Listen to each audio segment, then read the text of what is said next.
Hey, this is Steve Bloom, and you are listening to the Geekcast Radio Network.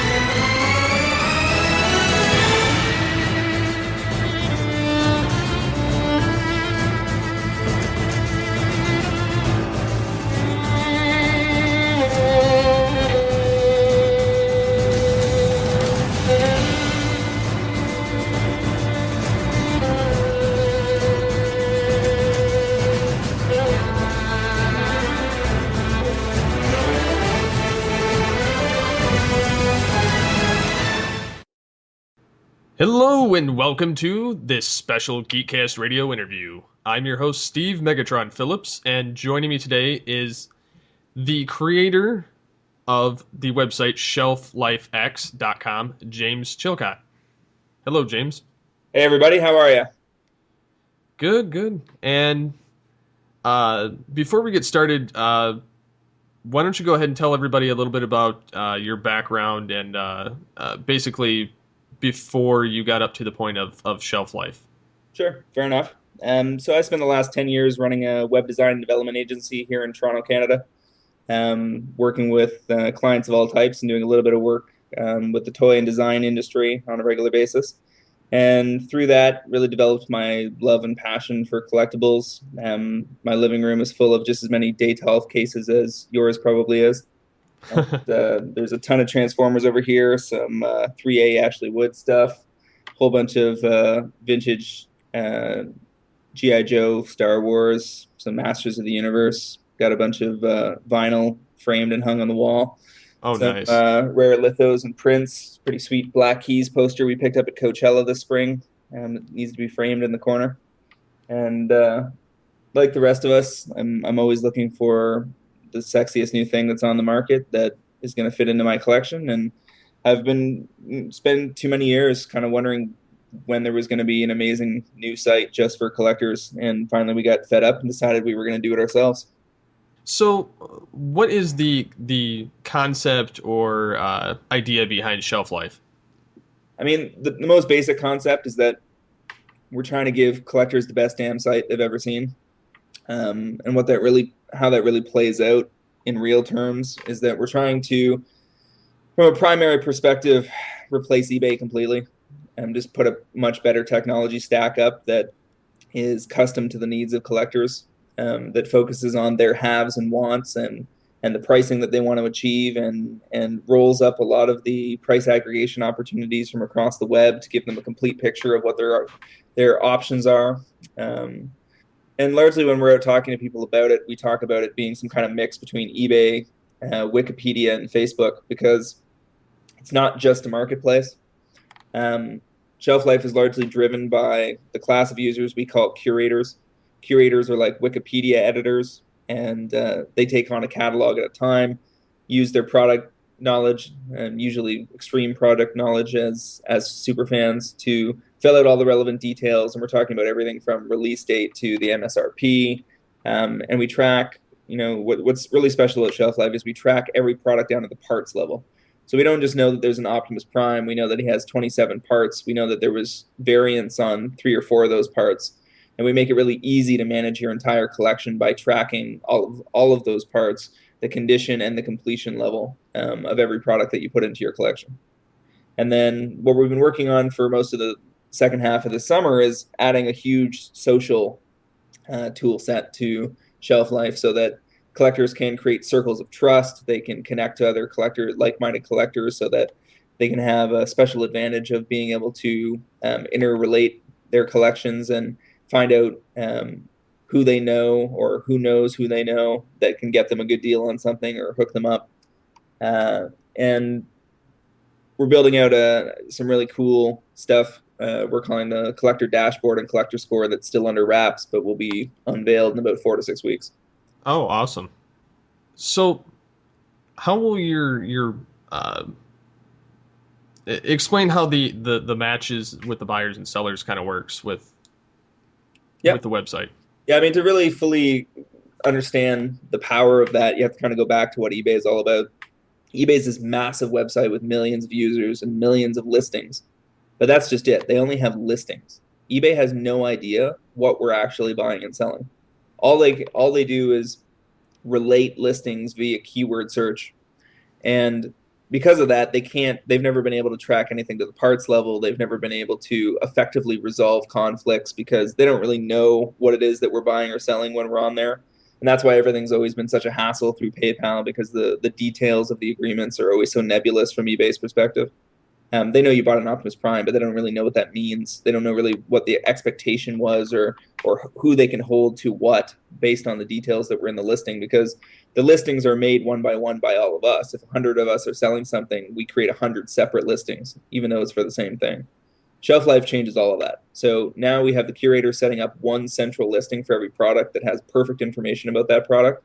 And then when you want to buy or sell it, you can go to that listing and then fill out the details based on that basic information set to set up what you're looking for. So maybe you're just looking for two missing missiles and a gun. And you can fill that out and set a perfect set of expectations about the condition you want to get those three items in, and what you're expecting to pay for it. And we call that the want have system. So you can go in and click the want button and tell us everything you want. You can go in and click the have button and record your collection. And then because we're tracking everything apples to apples, we can then automatically match buyers and sellers. And there are a million different ways we can make that pretty exciting. Nice. And I noticed when I played around with the site earlier, as I was adding things, they were coming up asking me, like I was adding things for my halves list, for instance. And I was filling out all the information, and it was kind of cool seeing how you can set the quality level of every item, or how many of every item you have, as far down as where you purchased it. And then when you got done with it, it would tell you that, so-and-so wants this particular product at whatever quality level that you have it at. Yeah, so I mean, you're getting immediate feedback. We launched the want-have matching system just over a week ago. The marketplace itself went live in July. So we're building out functionality iteratively, adding new layers all the time that make the whole process more rewarding from step to step. So you're getting that instant feedback now that tells you as soon as you want or have something, whether somebody else might be looking for it or has it for you. And if they don't, then you get to just kick back. Like one of the things that's always driven me crazy about eBay is if I'm not there to kind of monitor what's going on, then I can't really participate in the marketplace and I miss out on things. And especially if you're looking for something rare, you're trying to find a lucky draw time or something like that. That thing might only come up on eBay once a year. And if you're out at the cottage when that happens, you're kind of screwed. But one of the things we're going to be launching this fall is you're not only going to be able to get notified, you're going to be able to pre-pay for and put deposits in on things that you don't even know where they're going to come from yet. So, nice. Imagine how powerful it is to know that there's a new product line coming out.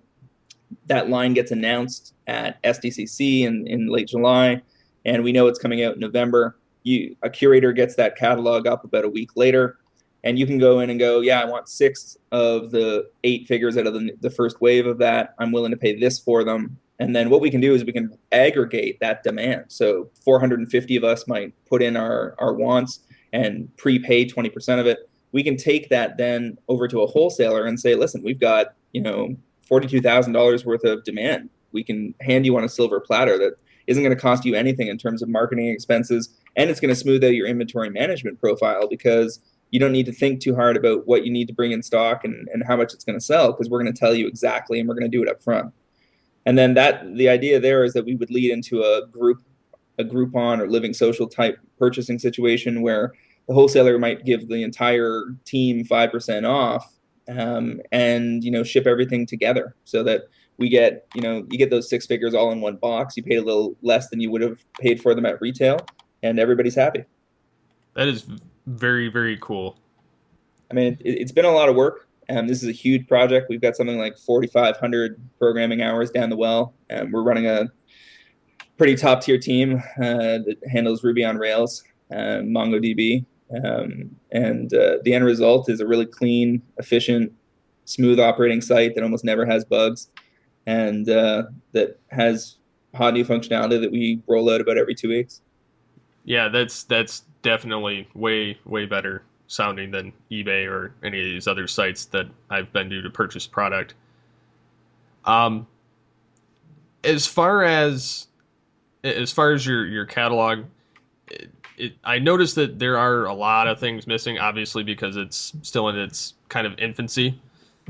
Um, so it's based on independent people coming in posting all that information Yeah, well, for older or newer catalogs. it's based on curators. So the faster we can spread the word amongst collectors that there's this amazing new home for all of us, and to recruit more curators, the faster the catalogs will get built out. It's the nature of the beast. You can't. No team in startup land is going to be able to handle the millions of products we've got to get into this system. And so what we came up with was this really great way of getting the community involved by letting the same people that are moderators and power users on the various fan boards to come on board, take on a responsibility to fill out a catalog for their favorite product line. Call it Transformers Prime or Generations or whatever you want. And to fill out all the detail on that, it usually takes somewhere between 2 hours and 10 hours, depending on how extensive the catalog is. And then the benefit is, a Wikipedia editor gets nothing. A Shelflife curator gets 25% of the fees that are charged on the catalogs that they set up. So right now that means practically nothing because the volume of activity in the marketplace is still relatively low. But as we start growing and really ramping up activity and we get hundreds of thousands of users in this system, that's going to be a fairly meaningful amount of cash that you can then reinvest into your collection if you helped build out the site. Oh, okay. Yeah, that's very cool. That gives a lot of incentive to people to come help out. Yeah, I mean, typically what we see is we get curators that come on board. Roughly half of them will get a few things done and run at a time. A few guys will get 1 or 2 catalogs done, and then we get the top 20% creme de la creme of curator land. We'll put together 400 or 500 products before they run out of steam. And it really helps build up the site. I mean, we've got 50,000 products up there already. Huge swaths of the action figure realm. We're starting to build out all the video games. So all the Xbox 360 games ever made are up there now. We're just about to get the PlayStation 3 stuff live. Working on a pretty cool system that's going to pull in an automated way without curator assistance every Lego piece ever made. Oh, wow. Which is like 60,000 entries. We're pulling in every Magic the Gathering card ever made pretty soon. We just worked out the code for that the other day. And so, through a combination of smart programming and curator action, the site gets better and better all the time. So what kind of product will be featured on Shelflife? Ultimately, anything that could be considered collectible will end up here. So that means that we're dealing with a really massive site, something with the same kind of SEO potential as Wikipedia. Our target is that within 3 years we'll have 5 million pages. So it's going to be a massive undertaking. But one of the really cool things that makes every site feel like a smaller community for the people that are using it is that you can subscribe at any level of the hierarchy to information and updates on that part of the hierarchy. So if you only care about Transformers, or you only care about Gem Dolls, or you only care about Xbox games, you can subscribe to that, and it will custom tailor the notifications you get from our system. It'll custom tailor a personalized nav for you that shows up on the left side of the site so that you can get like one-click access to the catalogs you care about most. And it will custom tailor what media information gets fed to you when we're going to be setting up a media aggregation system that pulls in all the most relevant news from across the web and puts it into a neat little like reading list, kind of like an RSS feed for all of the collectors that are using the site. And the whole idea is to just centralize all the information so you have a one-stop shop to get everything you need. Definitely sounds like a winner on that whole area. That makes me very excited because I don't like having to search all over the web trying to find specific collectible items. Exactly. And I mean, one of the other things that's kind of exciting for the podcasters and bloggers and the media figures and stuff that are out there running their own properties is that we're fully inclusive. You can go in and if you find a product that you reviewed you did an unboxing or for something last week, you can drop that a link to that content and a title for your content into a product details page, and you get a link back, and you enrich the content of that page by sharing your content and information with the users and putting it alongside the central listing, which means ultimately all the best information about that product from all over the web will all live on a single page. Oh, awesome. So I know we've talked a little bit about some of the future functionality, but what do you see it doing in within the next 3 to 5 years in growth and in functionality? Sure. I mean, we like to think things more in like 3 to 6 months at a time, because we're moving so fast and getting so much done. And the other thing is to plan out 3 to 5 years in terms of functionality. We have a general game plan. We know what we want to launch, but really we're spending a lot of time listening to the users. We've got 1,200 users already inside the system that have been helping out with the beta test. They've got tons of feedback all the time, and we find that we're adapting, evolving, adjusting our plans week to week as we see what's working and not working for the users. I mean, so far feedback has been overwhelmingly positive, but there's always little things that bug people that don't quite work the way they should have, and we're very focused on being responsive to that and showing that this is for collectors by collectors, that we fully understand as collectors who are active inside our own system what we're going to need for this to work perfectly. And nothing's ever perfect, but it's well worth setting the goal and then pushing hard, and not falling into that like profit slump that eBay does, where they know they've got your money and they just don't care. Yeah, I can agree with you on. I love the fact that it's by collectors for collectors instead of some, like you said, money hungry conglomerate that doesn't care whether it's one listing or another. I do like the fact that your website skips all of the mess of eBay, skips the various collector club kind of hassles. It helps people that, for instance, like myself, I'm on a very tight budget as far as what I can afford, and the fact that I'm entering in some of my wants and haves in there, and they're already kind of popping up in specific price ranges. It's kind of a nice thing to see. Yeah, I mean, it's just nice to name your price and walk away, and not have to come back on the site all the time to be trying to track that product down. There's really no reason it needs to work that way. I mean, eBay only does it that way because they know that they have a higher overall yield and a higher revenue if you're on the site all the time. And so our premise is that, we want you on the site all the time too, but we don't want you on the site doing pointless things. We want you on the site learning more about more products, interacting with other collectors, rating things, flagging things, telling us, pointing out inaccuracies on product details pages, and really functioning as a happy, healthy community that's, just sharing a passion for the things we love most. And it doesn't need to be any more complicated than that. Now, do you guys plan on having or I'm not quite sure if you do or not, but do you guys plan on having apps for the different portable devices? Absolutely. In the future? Yeah, absolutely. So the site already works pretty good on mobile browsers, but we're putting together a mobile version of, and then probably in order it'll be Android, iPhone, and BlackBerry, if BlackBerry is still around by the time we get there. Yeah. Since they're looking a little shaky. But definitely iPhone and Android for sure later this fall, and a mobile specific. And the great thing about our mobile platform is it opens up whole new opportunities. So, I mean, we're really looking to bridge the gap between collector activity online and offline, and make the whole 50-mile radius search of your local Target and Walmart a much less painful experience, because I think we can all relate to hearing about a $10 deluxe toy that comes out, and spending an entire Saturday afternoon dragging our friends and family around looking for this thing, wasting $30 in gas when we probably should have just bought the thing online.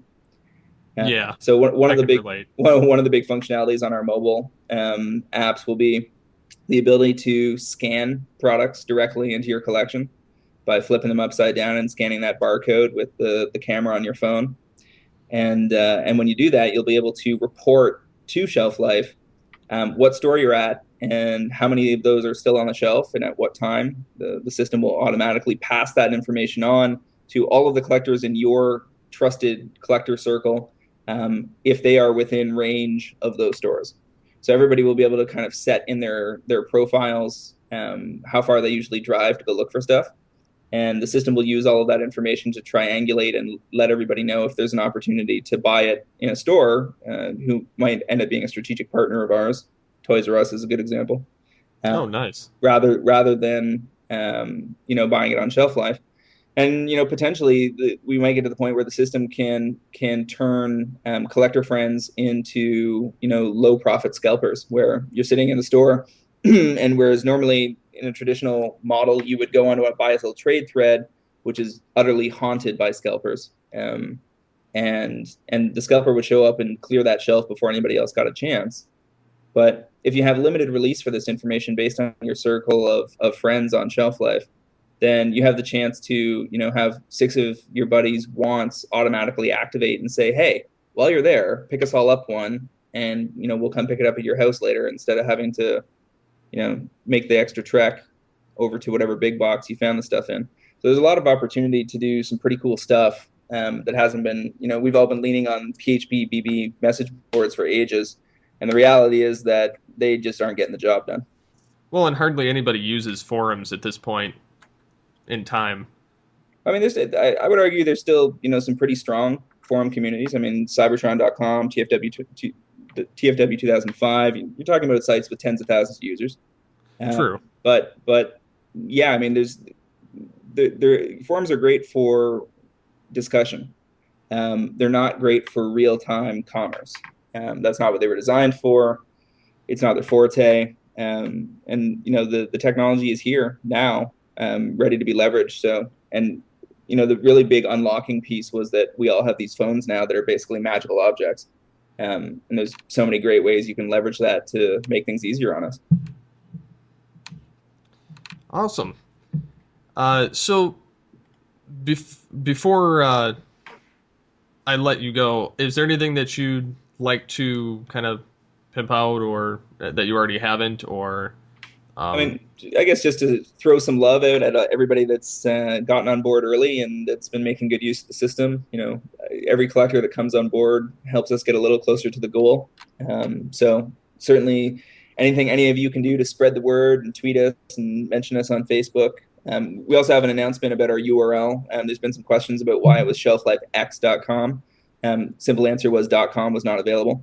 But we picked up through negotiation a couple of weeks ago, shelflife.net. So very shortly that will, our web searches by name will be working better, and shelflife.net is going to be the future home of Shelflife. Okay. We got a lot of great functionality coming up this fall. All that stuff with mobile, and further upgrades to the automatic matching of buyers and sellers. And we're putting together a really cool program called Collector Dashboard, that's going to let you kind of get a vanity URL and share your collection out to the web. And it's going to already we have forum signatures that are auto-generated that show off parts of your collection and show what you've got for sale or what you're looking for. And we're going to be upgrading from that to the ability to generate entire BST threads. So you can replace your micromanagement of your text-based buy-sell trade thread with a fully visual, super pretty, and easier to parse visual output of the parts of your collection you're looking to sell. And that's all part of our ongoing efforts to make Shelflife kind of like the one central home for your collection data. We're even going to be integrating with Amazon and eBay, so you're going to be able to pimp your stuff out from within Shelflife to eBay if you so choose. And you'll have, like, no matter where you end up selling something, it'll report that back to your collection on Shelflife and make sure that your collection is automatically updated. So, okay. Lots of great stuff coming down the road. Awesome. So, is there any way that people can get a hold of you or get a hold of everybody, the team of Shelflife? Yeah, absolutely. I mean, we're still small enough that we're taking people's phone calls if they want to call up and complain. So everyone at shelflifex.com. That's everyone at shelflifex.com is the email address to sign up as a curator, to provide feedback, to ask questions. and just generally kind of plug into the team and make your voice heard, because ultimately we're making this for all of you. So if you communicate and you tell us what you want, then there's a pretty decent chance you'll get it. Cool. So we'd like to thank you once again, James, for taking the time out of your busy schedule to chat with me this afternoon. Thank you, Steve. Yep, and we'll be back after this.